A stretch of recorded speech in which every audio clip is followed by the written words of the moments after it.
Buenos días, amigos y seguidores del canal de efemérides mexicanas e internacionales. Hoy es 26 de septiembre del 2023. Vámonos por la lectura de algunas de las efemérides más importantes del día de hoy, el resumen del resumen y un poquito más. En 1821 entra a la Ciudad de México y toma el poder de la Nueva España como virrey don Juan de O'Donojú, 62avo y último virrey, quien viene con el título de jefe político superior de la Nueva España, designado por las Cortes Españolas. Enterado a su llegada a Veracruz hace unos días que todo el país estaba en favor de la independencia, aceptará firmar con Iturbide los tratados de Córdoba por los que reconocerá la independencia de México. En 1847, tras la renuncia que de la presidencia de la República hizo Antonio López de Santana el día 16 del presente, a raíz de la derrota que sufrió México ante los invasores norteamericanos y quedando acéfalo el poder del 17 al 25 de este mes, hoy asume el poder por ministerio de ley el licenciado don Manuel de la Peña y Peña, presidente de la Suprema Corte de Justicia. En 1859, el gobierno conservador del general Miguel Miramón celebra en París un tratado con España que se bautiza Mon Almonte, por haberse firmado entre Alejandro Mon, representante de la reina Isabel, y Juan Nepomuceno Almonte, plenipotenciario conservador de México. Para contrarrestar este tratado, el gobierno liberal del presidente Juárez celebra con Estados Unidos el Tratado McLean-Ocampo. En 1899 nace en el Distrito Federal el pintor Santos Balmori Picasso. La obra de Santos Balmori se puede encontrar en el Museo de Arte Moderno de Toluca, el Museo Universitario de Artes y Ciencias, el MUCA, el Museo de la Estampa, el Museo del Arte Moderno de Madrid y en el Museo de Bellas Artes de Asturias. Él escribe el dibujo en la expresión plástica. Muere en 1992. En 1929 nace el pintor mexicano Alberto Gironella, quien se incorpora a un movimiento afín al surrealismo y a la pintura de lo imaginario. De sus obras sobresalen Reina Mariana y Entierro de Zapata. Él muere el 2 de agosto de 1999.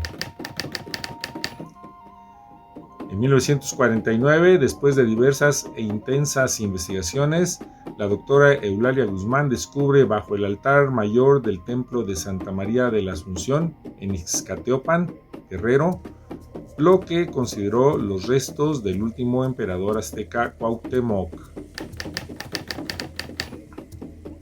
En 1949 muere la actriz mexicana Blanca Estela Pavón, reconocida por su papel de La Chorreada en la película Nosotros los Pobres, al lado de Pedro Infante, con quien también actúa en La Mujer que yo perdí, Los Tres Huastecos y Ustedes los Ricos. Ella nace el 21 de febrero de 1926. En 1986 muere el escritor campechano Juan de la Cabada. Entre 1923 y 1927 publicó sus primeros cuentos y relatos.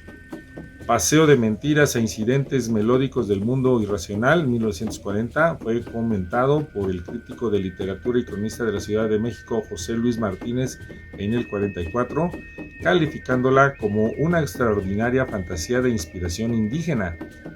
Él nace en Campeche el 4 de septiembre de 1899. En 2001 muere la bióloga de Feña Elia Bravo Olis. Obtiene su maestría en la UNAM en 1930, doctorándose 6 años más tarde.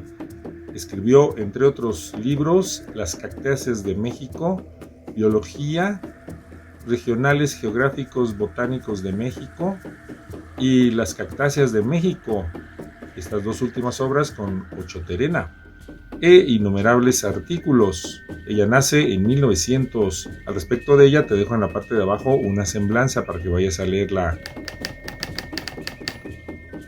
En 2012, el escritor, ensayista y conocedor como pocos de la historia de las letras mexicanas, en particular del grupo de los contemporáneos, Miguel Capistrán, fallece a los 73 años.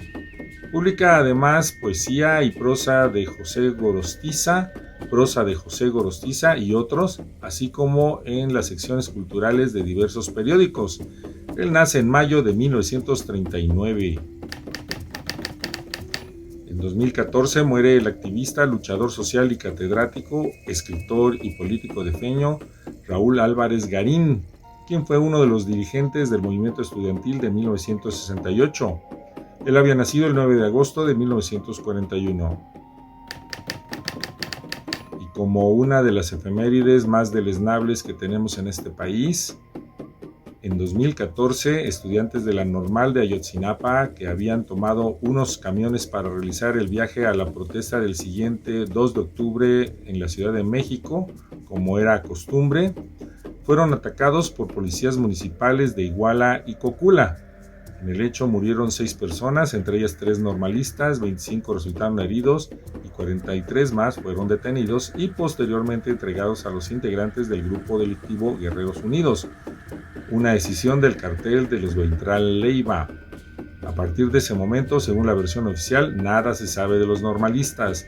Sabemos actualmente que está involucrado el ejército, el cual no quiere entregar la información, y que este gobierno de izquierda no ha esclarecido absolutamente nada. Se cumplen hoy 9 años de dicho acontecimiento. Se dice fácil, pero son 3.286 días. Imagínense lo que han vivido los familiares. En el ámbito internacional te mencionaremos algunas efemérides.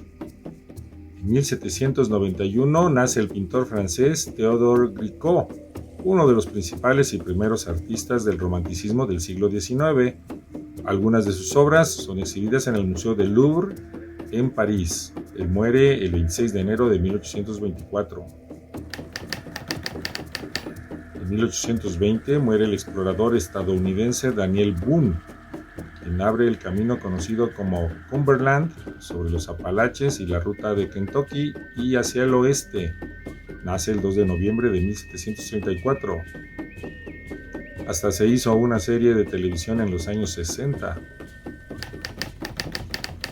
En 1888 nace el escritor estadounidense Thomas S. Eliot, quien adquiere la nacionalidad británica en 1927 y en 1948 recibe el Premio Nobel de Literatura. Entre sus poemas más importantes destacan Tierra Baldía. Muere en Londres el 4 de enero de 1965. En 1889 nace el filósofo alemán Martin Heidegger, impulsor del existencialismo y autor de El ser y el tiempo, el origen de la obra de arte y superación de la metafísica. Muere el 26 de mayo de 1976. En 1960 se emite el primer debate televisado de la historia entre los candidatos presidenciales Richard Nixon y John F. Kennedy en Chicago, Estados Unidos. Debido a que Kennedy tenía una preparación mejor en términos de presentación visual, fue que ganó las elecciones. En 1983 sucede el incidente del equinoccio de otoño, en el que el sistema de defensa de la Unión Soviética había alertado del lanzamiento de misiles nucleares por Estados Unidos, siendo en realidad un fallo del sistema en el que el oficial soviético Stanislav Petrov evita una respuesta defensiva, impidiendo así una guerra nuclear. En 2014, tras más de 2 siglos dadas por perdidas, investigadores de la Biblioteca Nacional de Hungría hallan partituras originales de la Marcha Turca, una de las sonatas más populares de Wolfgang Amadeus Mozart. Las 4 páginas manuscritas encontradas ahora se complementan con el material conocido, conservado en el Mozarteum de Salzburgo. Y hasta aquí las efemérides mexicanas e internacionales del día de hoy. Si te gusta este formato y la información que te damos, pues danos un me gusta. Esperemos que te sea entretenido escuchar, Esperemos que te sea entretenido y agradable escuchar la información, que no tengas que vernos, pero bueno, tenemos que transmitir en video. Suscríbete al canal, dale aviso a la campanita para que te mencione cuando publicamos y sé feliz en la lectura de nuestro blog que te dejamos en la parte de abajo, así como la semblanza, y ve a conocer toda la información.